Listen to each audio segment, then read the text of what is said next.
Hello, ladies and gentlemen. Welcome to another amazing episode of Conversation with Freedom.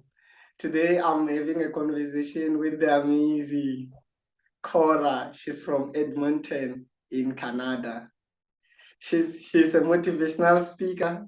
She's the founder of the Matriarch. She's she's an entrepreneur. She do a lot of different things. Cora, welcome to my podcast. Thank you. I'm so grateful to be here. Thank you so much for having me. You're welcome. For someone who don't know who Cora is, please tell us more about yourself and what you do. Okay. That feels like such a big question because, like you said, I do a lot of different things, and I've done a lot of different things. I guess I am a business owner. So yes, like you said, my name is Cora-Lee Fedoruk, and I am, I was born in Edmonton, Alberta, Canada. I grew up just outside of it. I have two beautiful children that are my reason for being born, I feel like. And I I am a First Nations Canadian. I am Soto from my mom's. I'm sorry, Cora. What's a First Yeah. Nation Canadian? I don't know. Okay, that's okay. Yeah. So for First Nations Canadian, like the first people on the land Oh, before okay. Europeans came over and Oh, settled or colonized Canada. okay, okay. So, so Okay. like Indigenous, Native, Aboriginal, there's been many names. First Oh, Nation is the one oh, we are on right now. But okay. I am I'm half, that comes from my mother's side. And that's something that is, at this point in my life, it's very important to me to honor that part Mm, of me mm, that comes from my mother's side. Like I said, so we are so from her side. And then from my birth father's side, English, Irish, and Scottish, which I don't know too much about, but for my whole life, I haven't been or had the opportunities or space to be so proud of who I am. mm. So it's very important to be proud of who we are now. Yeah. I'm learning my language, the language that my ancestors and grandparents spoke that they were not allowed to speak for Okay. many years. So Okay. it's very important. So Yeah. yes, and I come from, it's called Little Saskatchewan in Manitoba, and that's where my people come from. And so, anyways, yeah, I am 41. I have actually in a month, I will have had my business, The Matriarch, for 2 years now. So I'm very Mm. excited for that. That's something that I never ever in my whole life would have imagined me doing. And at this point in my life, I feel like every single day I'm doing things that I never ever in my life would have imagined me doing, including this podcast, this interview with you. It's such a privilege and an honor, honestly. Yeah. So but my journey started about 20 years ago in the trades, actually. So Mm. I am a Red Seal journeyman steam fitter, pipe fitter. And it started when I was in my early 20s. And I actually, in 2017, I had the opportunity to be the face of Women Building Futures. You got Mm. this campaign. So, Women Building Futures was all about getting women into the trades, Okay. finding those spaces to get into the trades. Because in the trades, like you have the opportunity to make lots of money and have financial Yeah. independence, Mm. and as women, that it's not always very easy to find. So I still get opportunities to go and speak to classes. Just last week, I got to speak to a class of high school students Mm. again about this story. So it started 20 years ago. Um, that it's not that long ago, but it's still quite different than it is now. I remember when I was growing up, there were no conversations in my house anyways, or in my circle, about women being in the trades. So, Mm. and I always knew because of things that had happened when I grew up. I'm a very sometimes maybe not in a positive way, but very independent woman. Mm. And so I always was raised to be able to take care of myself, you know. Oh. So when I was in my early 20s, I just remember always thinking that a lot of the things that can hold women back is that financial piece, Okay. right? And Yeah. for maybe staying in not healthy relationships, or, not being able to have the life of their dreams because maybe there's no partner to make this life of their dreams. So for me, I was like, I'm going to make the life of my dreams. I don't need Wow. to That's do great. that. Yeah, so I started working in the trades, and that's when I first started getting those big paychecks. And I was like, oh my gosh, I love this. At first, I started as a laborer, and the work it really was so physically demanding. And at my Mm. first day in the trades, at the end of the day, I literally couldn't even lift my arms up anymore. Oh. Like I was so physically exhausted, but you like we all as humans, like have that inner strength when we need it. So, Mm. you deep down, you pull it out, you make it through the day. So that's how I spent that time. And then in 2007, I was actually offered my apprenticeship, and it was between welding and pipe fitting. And at the time, I didn't know what either were. So I Oh. asked dad, and I was like, Dad, what do I do? And he's like, don't be a welder, be a pipe fitter. He actually always said it was his dream to be a pipe fitter. Oh. Not a dream, but when they were offering tickets, that's what he wanted. He wanted to be a Okay. pipe fitter, but Yeah. he had to be a welder. Mm. So I went into the pipe fitting trade. And actually, when I got offered that apprenticeship, I have you ever seen Charlie in the Chocolate Factory or read the book? Um, Yeah. yeah, and when he wins the golden ticket, Yeah. it's so silly, but when I got the opportunity to start my apprenticeship, that's what it felt like for me. Mm. Like winning the golden ticket, like I knew this was something major that was gonna help set me up for my life. Mm. I started my apprenticeship, and I had a really successful career. It definitely came like with, of course, its highs, but definitely its lows. Being a Mm. female, and there's maybe a handful of females out there, and it's just all men, right? And I've been I've been told, to my face by my coworkers that I didn't belong out there, that I Mm. being out there, you're taking somebody else's job, or either they're just being really mean like that, or I've had people, the racism, especially, in Canada, like with like natives, and then being that, I've heard some pretty disgusting things, and Mm. I have a big mouth. So I would always have to say something. How And did people, they don't like it when you talk back or when you yeah, stand yeah, up for yeah. people.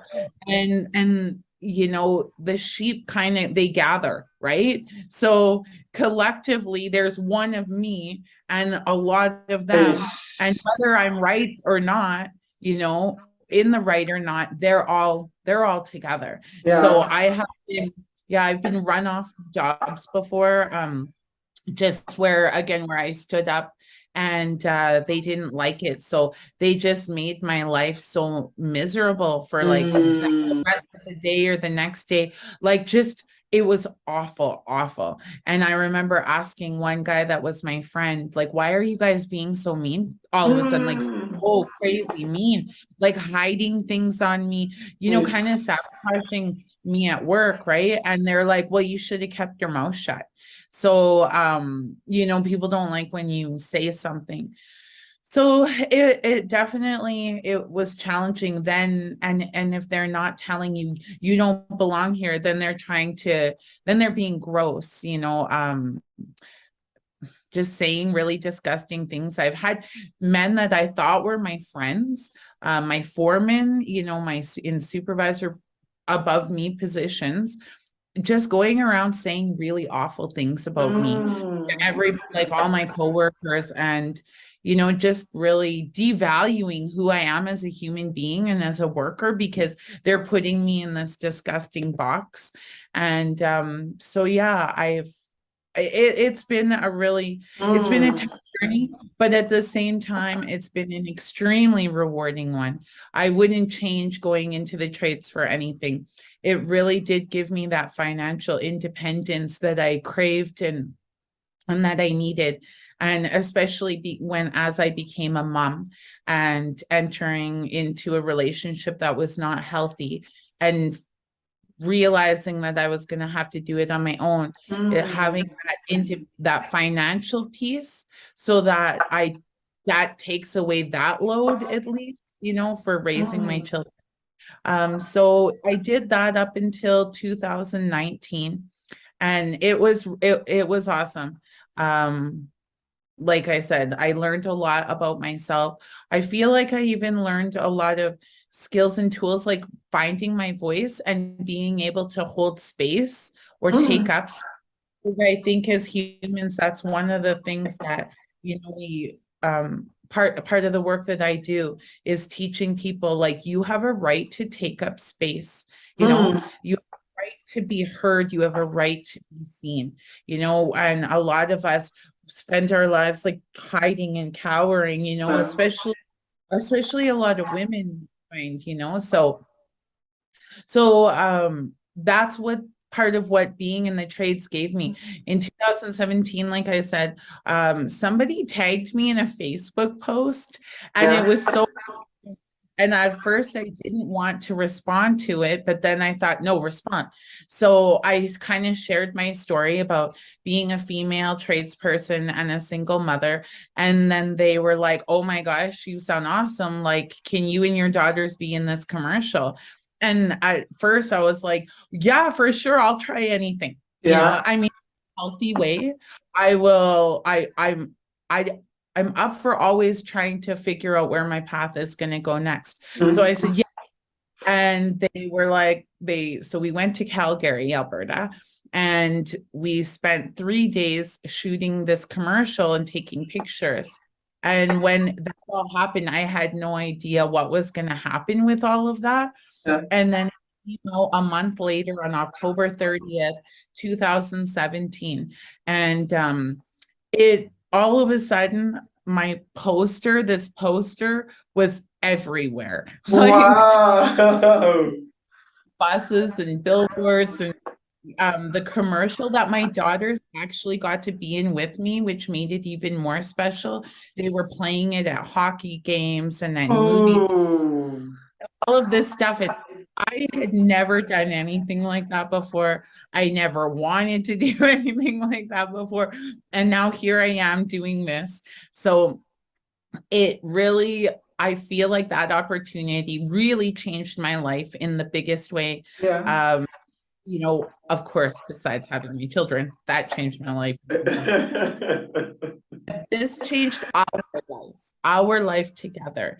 And Mm. after I really started the motivational speaking and like everything that I'm doing now, which I mean, there's just a lot because I really I'm trying to figure out who I am now, who I am Mm. in my life. And I guess who I've always been because I don't think I knew who I was before. So in 2019, I developed carpal tunnel, fibromyalgia, and tendonitis. So my days as a pipe fitter came to an end. And Mm. so then I was again, like I think at the time I was 39 and I have these two babies and I need to figure out, what next. Mm. And so I know the most amazing people. Obviously you are aware that like the people in my community are like the most amazing people I've ever met, and really supportive. And it's not unbelievable because it's believable, it's happening. Mm. But sometimes I still am like, I can't believe it. Uh, And so I saw there was a lot of people in my life that said, "Hey, why don't you try teaching workshops?" And I'm like, "Well, what workshops?" I had no idea about anything. yeah. And I also saw a lot of my friends stepping up and becoming entrepreneurs. And again, for me, I grew up being bullied a lot, like really hardcore. Mm. I always heard like I really believed that, I'm stupid, I'm ugly, I can't do all these things. Like just you might as well just quit and give up right now. Mm. So the thing today, it never would have even come into my mind because you're stupid, you're ugly, nobody cares about what you have to say. Like those were the stories that played in my head. So I never would have imagined even sitting here with you and having this interview or doing any of the things that I've done. So um so yeah, I Mm. saw. Cora, I'm sorry to cut you. Your story is very, very touching and emotional one. You went through a lot. You went through so much. What kind of advice would you give to that little boy or girl who's struggling, who's having tough time, who doesn't feel like he or she fits in whatever environment that they are in? What kind of advice would you give to that boy or girl? I think so. Don't give up because I truly believe that life can always get better if you never stop fighting, you Mm, know? It's not always we're not always just born into this easy situation, mm, um, whatever that means. But I feel like I have to believe wholeheartedly that if you don't give up and you don't stop fighting for a better tomorrow, that it will get better, you know? mm, And I think the biggest thing is always learning to love yourself no matter what the outside validation is.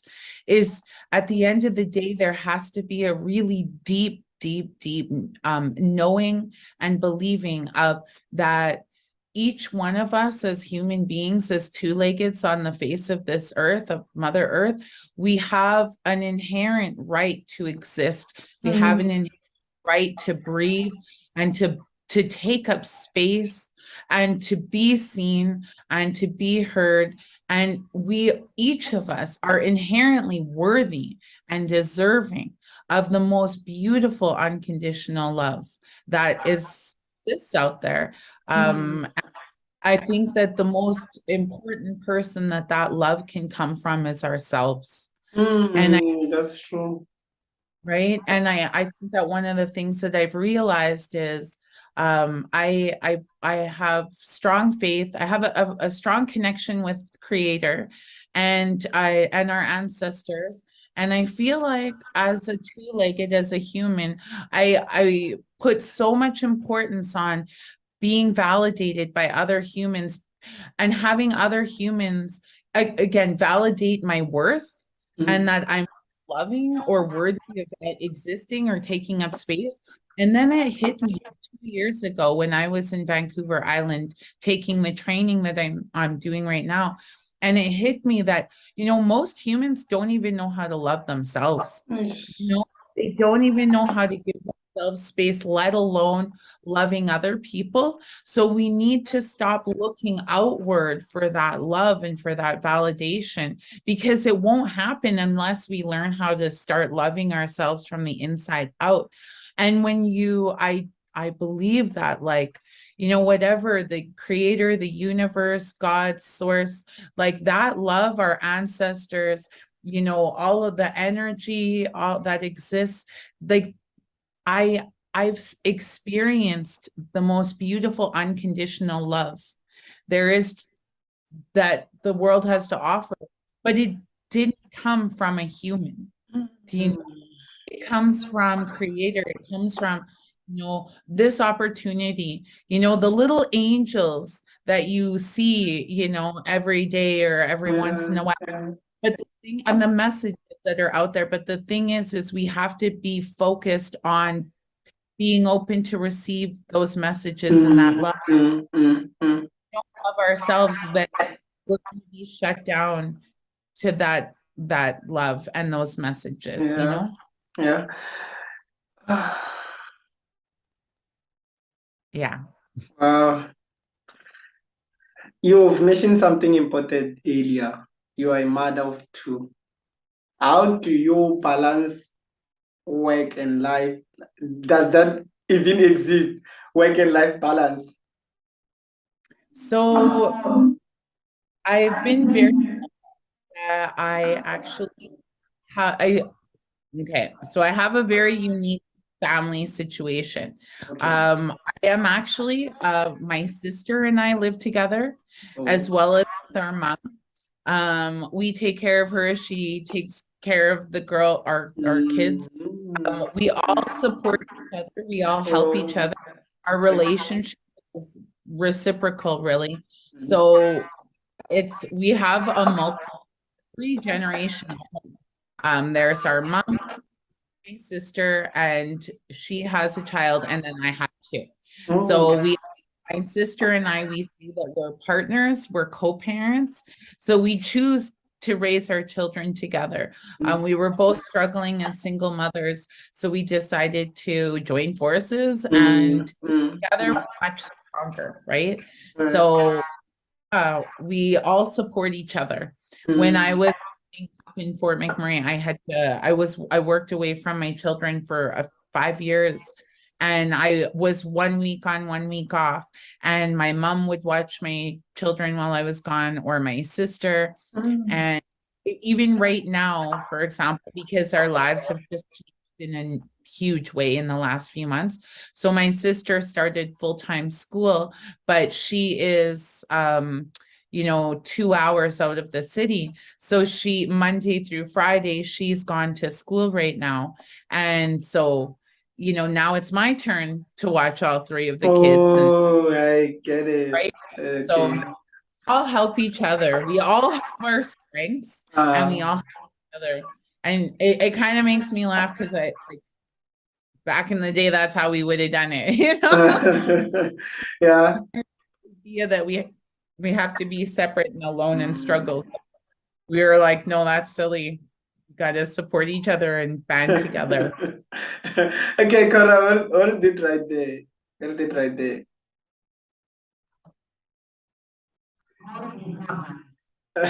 Cora, you've been like through. Oh, okay. Let me first start by, because you've just mentioned that you are a single mother. What kind of advice would you give to a single mother who's doing it all alone? What kind of advice would you give? Kind of advice I give. I mean, be gentle with yourself.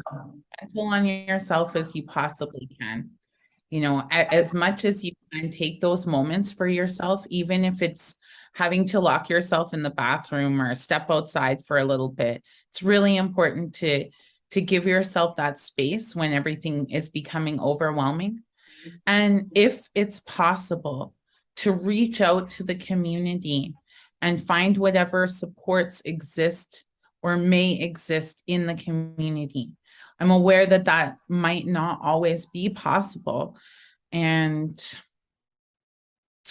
then I can just say, create a relationship with yourself, and something outside of yourself in that spiritual sense. I really do believe that it's super important as a human to have that relationship with something outside of yourself. One of the teachings that I received from an elder here is that each of us has our very own unique fingerprint. So Mm. just like that, we each have our very own unique relationship with our maker. So it's Mm. anybody to decide what's wrong or what's right, because my relationship is special and unique to me, just like yours is to you. And each Mm. so if Yeah. you have no supports and you have no outside help or friends or anything like that, is to, I think, create that relationship with something outside of yourself, anyways. And prayer is so powerful. I think we really, I used to underestimate the power of prayer. So, when you're feeling overwhelmed as a single mother, pray for that peace, Mm. um, just a moment, whatever, and take the time to release all of those things that might be bottled up, right? Because especially as mothers, we're constantly like, we carry so much and Yeah. we just bottle it all, stuff it all in and stuff it all down. And sometimes we really need to release. And so, like, getting outside and scream, punch a Yeah. pillow, like, out that you're holding, that we hold on to, and when we don't release that energy, it becomes stagnant and we can become sick. Yeah. So release, try to find community supports, and just take as much time for yourself as you possibly can. Mm. Meditate, right? 2 minutes a day, meditate, for a walk. There's a couple of things that we can do every day that Yeah. help a little bit. I mean, definitely depends on what kinds of supports there are in the community you live in. Mm. Yeah. Yeah. Yeah.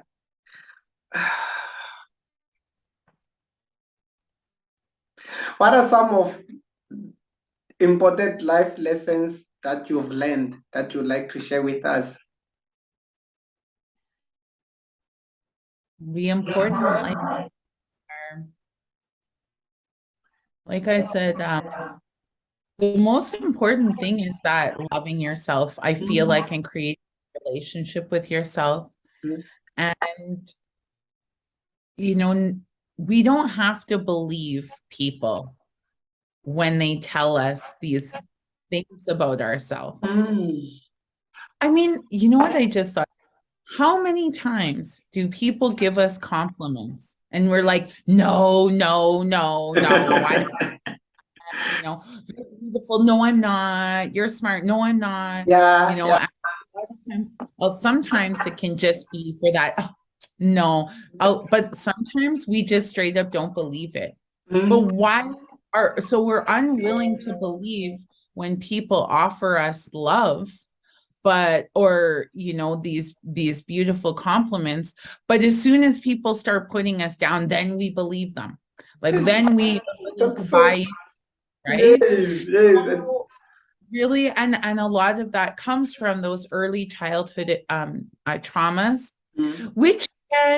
which don't have to be this crazy horrific thing. A traumatic experience for a child can simply be a disruption during the attunement and attachment process with the mother and Mm. between the mother and the baby, right? Yeah. It's really that. And so we carry those things with us through our whole lives. And then we're just willing to believe when people are like, you're stupid. Okay, cool. I'm stupid. I'm stupid. Yeah, I believe you. But they're like, no, you're so smart. Someone else, you're so smart. No, I'm not. No, no, I'm not. So really coming back to ourselves, I heard recently, because I'm all about healing, Yeah. to heal is to make whole. So it's finding all of those pieces of ourselves that we've lost along the way. Yeah. So really, the truth is don't believe people when they tell Mm. you things about yourself. When people tell you those ugly things about yourself from another person, Yeah. that's a deflection, a reflection of how they Mm. Yeah. True. we don't need to buy that. We don't need to make that agreement. So don't. the biggest advice is love yourself, make that relationship with yourself. One of the things that I've started doing and that I talk about in my workshops is um, when I when things are happening and I'm not feeling safe or supported, like just existing, I say affirmations. I use affirmations. That's a big part of the work that I teach. So I am safe, I am supported are my two favorite affirmations. Mm. I am supported. And then if I want to take it some extra steps, you can do that in front of the mirror. You can look at your eyes and start to create that relationship with yourself or your reflection that you are safe, you are beautiful. I talk to myself, I talk to little Cora-Lee. I have 15-year-old Cora-Lee with me right here that Wow. to create a relationship with. And I say, I love you, Cora-Lee. When things are I was going through something in my life that I had to I had to report something at work. I was sexually assaulted and I had to report it. And I was really scared. And you're always worried about people not believing you. Yeah. So I was like, I believe you, Cora-Lee. I love you, Cora-Lee. I got Wow. so just like talk to yourself, love yourself, be gentle with yourself. And yeah, the biggest piece of advice is don't believe what those ugly things other people say, because I mean, I just did an interview to be on the board of the Dream Speakers Festival Society, which they do these and again it's for Indigenous filmmakers or artists and stuff like that. And that's something that I never would have ever thought I could have done. Because again, I believed all these stories like you're stupid, you're ugly, shut up. Mm. Literally, none of the things that I do in my life today are things I ever would have even let myself dream of. Because, like, no, you can't. But Wow. Okay, okay, Kara, can you we hold it right there?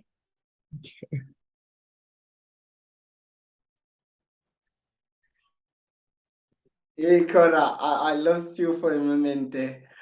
Um, I've lost I've lost my train of thoughts. Um, what's that? What's next for Cora? What's next for Cora? What are you working on? so what's next? There's like I said, I just well, I had an interview, so I don't know if I'll be on it, but joining the board of what is it, the board of directors for the Dream Speakers Festival Society. Yeah. I have never done anything like that before. I've never done anything in film or anything like that, but like I said, I'm relearning who I am. So I'm really excited to have some new opportunities for the matriarch for my business. I Mhm. I I do 5-week group studies Yeah. and they're on Zoom, so they're available to everybody anywhere in the world, and they can participate in those group studies. And yeah, so I do that all the time, regularly, Mhm. just working on putting together more workshops. I just this summer I was able to do like a camp and teaching my workshops Mm. while we were kind of doing land-based learning. Okay. So I'm talking to some friends about kind of working on some new stuff, collaborating, Yeah. new workshops, and just all about healing. And it's all Mm. about not teaching people how to love themselves because we all know, but it's just reminding people, like those gentle reminders, those love Mm. reminders, and holding space for people to safely, to be in that safe container of remembering how Yeah. beautiful they are Okay. and loving they are. So Mm. yeah, I got to participate. I got to be a part of a documentary that my friend did, and it's on Telus on Demand. It's called From the Bush to the Plate. But anyway, Mm. it's my part of it is embarrassing because I get shy. But anyways, it's going to be screened for the first time in a theater in February, like where we can actually get in person, or in not in Wow. February, in December, where we can all be in person. So I'm excited about that. So really, what's next? I'm like, I don't even know what's next. Ah. Where do I go next? Where can people get hold of you on social media? What's your social handles? So both of them for Facebook and for Instagram are at the Matriarch Medicine. That's the handle. At the Matriarch Medicine. My business is the Matriarch. And I am also, I've started TikTok too, because for me, with my business, it's Yeah. important to create community. So I'm trying to Mm, create that community. okay. And even though it's terrifying and I get scared, I have to put it out there. I have to put myself out there. Yeah, So yeah. right before, while I was waiting for you, I made a TikTok. So I'm like, I don't know. I don't do my makeup and all that very often. So I thought, here's my chance. Make some TikToks, Cora-Lee. So yeah, Yeah. at the Matriarch Medicine, I don't have a website or anything, but at the Matriarch Medicine is where you can use that to find me on Mm, Instagram, TikTok, or Facebook. yeah. And you can send me an email at Cora at thematriarchmedicine.com Mm, as well. ah, okay. Yes. Due to time, Cora, we had to end our conversation, but I would like to host you again so we can continue this conversation. You're so amazing. The work that you're Oh, doing is very remarkable. Please, thank you. yes, yes. This is the question which I ask all my guests on the podcast. When it is all said and done, Cora, how would you like to be remembered? Hmm, as someone who just, I, as someone who, as a safe person, Mm, that's how I would like to be remembered. I would like to be remembered as someone who, you know, when people maybe don't feel safe, I feel safe, that they can be them mm, around me. That when people are around me, they feel seen and they feel heard and they feel like they matter and that they belong and that they're mm, worthy of existing. That's what I hope people remember me like, that they feel the love that comes from me. mm. Because I have so much of it for so many people. And I just think that it's nobody should ever feel like unloved or that they don't matter. Mm. Thank you so much for your time. I truly, truly enjoy talking to you, and all the best in everything. You're so amazing. Keep shining, keep Thank winning. We're watching and we get you. inspired. Thank you so much. You're also such an inspiration. I'm very grateful to be here. So thank you. I really appreciate it. Thank you.